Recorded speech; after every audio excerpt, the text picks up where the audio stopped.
మత్తయి సువార్త 26వ అధ్యాయము.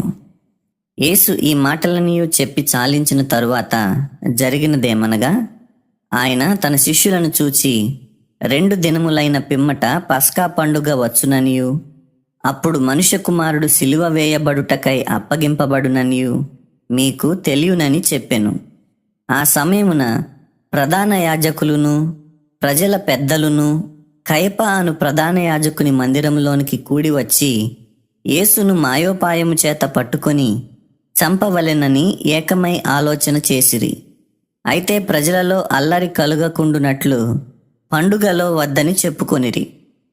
యేసు బేతనీయలో కుష్ఠరోగి అయిన సీమోను ఇంటనున్నప్పుడు ఒక స్త్రీ మిక్కిలి విలువగల అత్తరుబొడ్డి తీసుకుని ఆయన యొద్దకు వచ్చి ఆయన భోజనమునకు కూర్చుండగా దానిని ఆయన తల మీద పోసెను. శిష్యులు చూచి కోపపడి, ఈ నష్టమెందుకు? దీనిని గొప్ప వెలకు అమ్మి బీదలకియ్యవచ్చునే అనిరి. యేసు ఆ సంగతి తెలుసుకొని, ఈ స్త్రీ నా విషయమై ఒక మంచి కార్యము చేసెను. ఈమెను మీరేలా తొందర పెట్టుచున్నారు? బీదలెల్లప్పుడూ మీతో కూడా ఉన్నారు గాని నేనెల్లప్పుడూ మీతో కూడా ఉండను. ఈమె ఈ అత్తరు నా శరీరము మీద పోసి నా భూస్థాపన నిమిత్తము దీనిని చేసెను. సర్వలోకమందు ఈ సువార్త ఎక్కడ ప్రకటింపబడునో అక్కడ ఈమె చేసినదియు ఈమె జ్ఞాపకార్థముగా ప్రశంసింపబడునని మీతో నిశ్చయముగా చెప్పుచున్నానని వారితో అనెను. అప్పుడు 12 మందిలో నొకడగు ఇస్కరియోతు యూదా ప్రధాన యాజకుల యొద్దకు వెళ్ళి, నేనాయనను మీకు అప్పగించిన ఎడల నాకేమి ఇత్తురని వారిని అడిగెను. అందుకు వారు 30 వెండి నాణెములు తూచి వానికి ఇచ్చిరి. వాడప్పటి నుండి ఆయనను అప్పగించుటకు తగిన సమయము కనిపెట్టుచుండెను. పులియని రొట్టెల పండుగలో మొదటి దినమందు శిష్యులు యేసునొద్దకు వచ్చి, పస్కాను భుజించుటకు మేము నీ కొరకు ఎక్కడ సిద్ధపరచగోరుచున్నావని అడిగిరి. అందుకు ఆయన, మీరు పట్టణమందున్న ఫలాని మనుష్యుని యొద్దకు వెళ్ళి, నా కాలము సమీపమై ఉన్నది, నా శిష్యులతో కూడా నీ ఇంట పస్కాను ఆచరించదనని బోధకుడు చెప్పుచున్నాడని అతనితో చెప్పుడనెను. యేసు తమకు ఆజ్ఞాపించిన ప్రకారము శిష్యులు చేసి పస్కాను సిద్ధపరచిరి. సాయంకాలమైనప్పుడు ఆయన 12 మంది శిష్యులతో కూడా భోజనమునకు కూర్చుండెను. వారు భోజనము చేయుచుండగా ఆయన, మీలో ఒకడు నన్ను అప్పగించునని మీతో నిశ్చయముగా చెప్పుచున్నానెను. అందుకు వారు బహు దుఃఖపడి ప్రతివాడును, ప్రభువా నేనా అని ఆయన నడుగగా, ఆయన, నాతో కూడా పాత్రలో చెయ్యి ముంచిన వాడెవడో వాడే నన్ను అప్పగించువాడు. మనుష్య కుమారుని గూర్చి వ్రాయబడిన ప్రకారము ఆయన పోవుచున్నాడు గాని ఎవని చేత మనుష్య కుమారుడు అప్పగింపబడుచున్నాడో ఆ మనుష్యునికి శ్రమ. ఆ మనుష్యుడు పుట్టి ఉండని ఎడల వానికి మేలని చెప్పెను. ఆయనను అప్పగించిన యూదా, బోధకుడా నేనా అని అడుగగా ఆయన, నీవన్నట్టే అనెను. వారు భోజనము చేయుచుండగా యేసు ఒక రొట్టె పట్టుకుని దానిని ఆశీర్వదించి విరిచి తన శిష్యులకిచ్చి, మీరు తీసుకొని తినుడి, ఇది నా శరీరమని చెప్పెను. మరియు ఆయన గిన్నె పట్టుకొని కృతజ్ఞతాస్తుతులు చెల్లించి వారికిచ్చి, దీనిలోనిది మీరందరూ త్రాగుడి, ఇది నా రక్తము, అనగా పాప క్షమాపణ నిమిత్తము అనేకుల కొరకు చిందింపబడుచున్న నిబంధన రక్తము. నా తండ్రి రాజ్యములో మీతో కూడా నేను ఈ ద్రాక్షరసము క్రొత్తదిగా త్రాగు దినము వరకు ఇకను దాని త్రాగనని మీతో చెప్పుచున్నానెను. అంతటా వారు కీర్తన పాడి ఒలీవల కొండకు వెళ్ళిరి. అప్పుడు యేసు వారిని చూచి, ఈ రాత్రి మీరందరూ నా విషయమై అభ్యంతరపడెదరు. ఏలయనగా గొర్రెల కాపరిని కొట్టుదును, మందలోని గొర్రెలు చెదరిపోవును అని వ్రాయబడి ఉన్నది గదా. నేను లేచిన తరువాత మీకంటే ముందుగా గలిలయకు వెళ్ళెదనెను. అందుకు పేతురు, నీ విషయమై అందరూ అభ్యంతరపడినను నేను ఎప్పుడునూ అభ్యంతరపడనని ఆయనతో చెప్పగా, యేసు అతని చూచి, ఈ రాత్రి కోడి కూయక మునుపే నీవు నన్ను ఎరుగనని ముమ్మారు చెప్పెదవని నీతో నిశ్చయముగా చెప్పుచున్నాను నేను. పేతురు ఆయనను చూచి, నేను నీతో కూడా చావవలసి వచ్చినను నిన్ను ఎరుగనని చెప్పన నేను. అదే ప్రకారము శిష్యులందరూ అనిరి.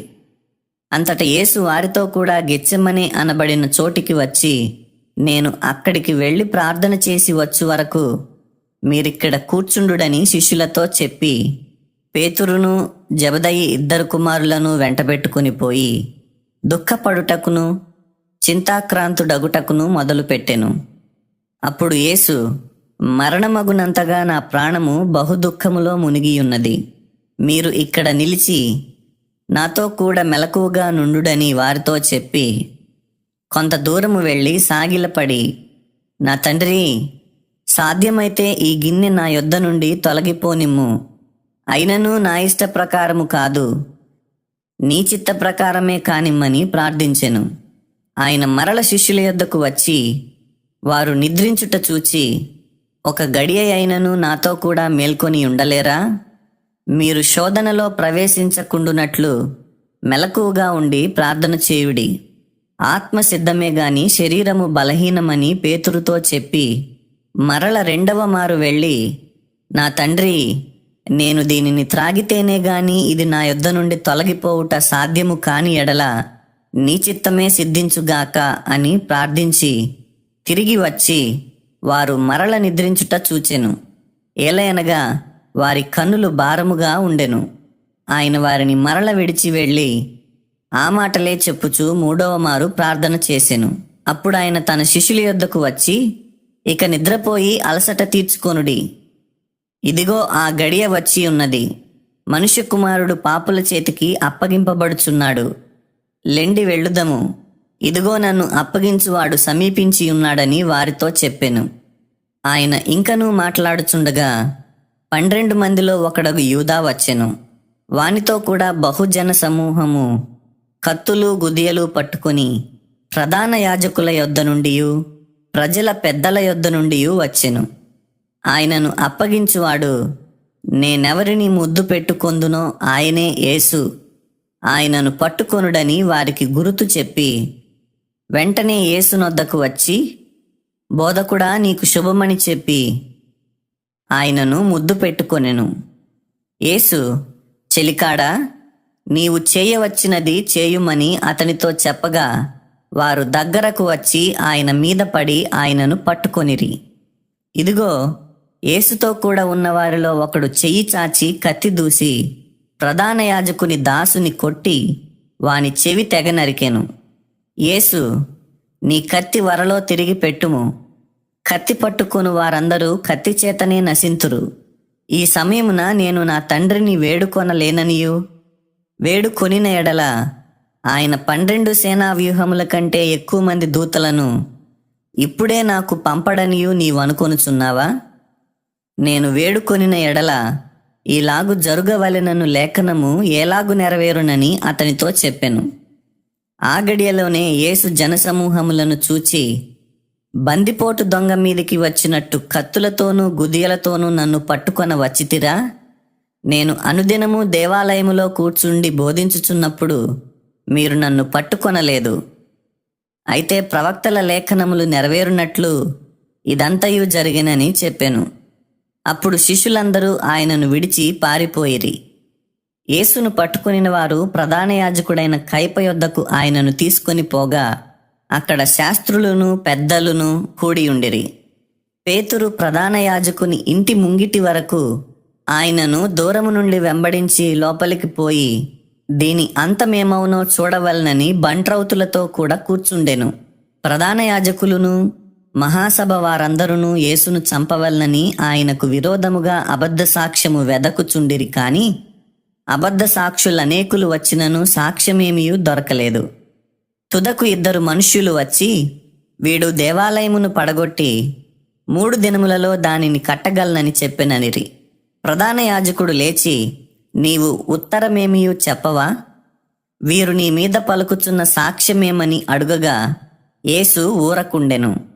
అందుకు ప్రధాన యాజకుడు ఆయనను చూచి, నీవు దేవుని కుమారుడవైన క్రీస్తువైతే ఆ మాట మాతో చెప్పుమని జీవము గల దేవుని తోడని నీకు ఆనబెట్టుచున్నానెను.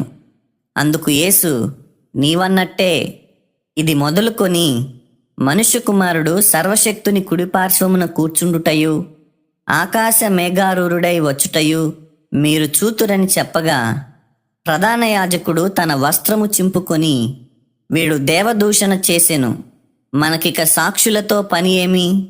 ఇదిగో ఈ దూషణ మీరిప్పుడు విన్నారు, మీకేమి తోచుచున్నదని అడిగెను. అందుకు వారు, వీడు మరణమునకు పాత్రుడనిరి. అప్పుడు వారు ఆయన ముఖము మీద ఉమ్మివేసి ఆయనను గుద్దిరి. కొందరు ఆయనను అరచేతులతో కొట్టి, క్రీస్తు, నిన్ను కొట్టినవాడెవడో ప్రవచింపుమనిరి.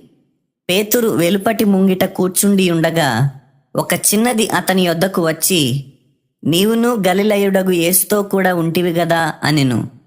అందుకతడు, నేనుండలేదు, నీవు చెప్పు సంగతి నాకు తెలియదని అందరి ఎదుట అనెను. అతడు నడవలోనికి వెళ్ళిన తరువాత మరి ఒక చిన్నది అతనిని చూచి, వీడును నజరేయుడగు యేసుతో కూడా ఉండెనని అక్కడి వారితో చెప్పగా, అతడు ఒట్టు పెట్టుకొని, నేనుండలేదు, ఆ మనుషుని నేనెరుగనని మరల చెప్పెను. కొంతసేపైన తరువాత అక్కడ నిలిచి ఉన్నవారు పేతురునొద్దకు వచ్చి, నిజమే, నీవును వారిలో ఒకడవే, నీ పలుకు నిన్ను గూర్చి సాక్ష్యమిచ్చుచున్నదని అతనితో చెప్పిరి. అందుకతడు ఆ మనుషుని నేనెరుగనని చెప్పి శపించుకొనుటకును ఒట్టు పెట్టుకొనుటకును మొదలుపెట్టెను. వెంటనే కోడి కూసెను. కనుక కోడి కూయక మునుపు, నీవు నన్నెరుగనని ముమ్మారు చెప్పెదవని యేసు తనతో అనిన మాట పేతురు జ్ఞాపకం తెచ్చుకొని వెలుపలికి పోయి సంతాపపడి ఏడ్చెను.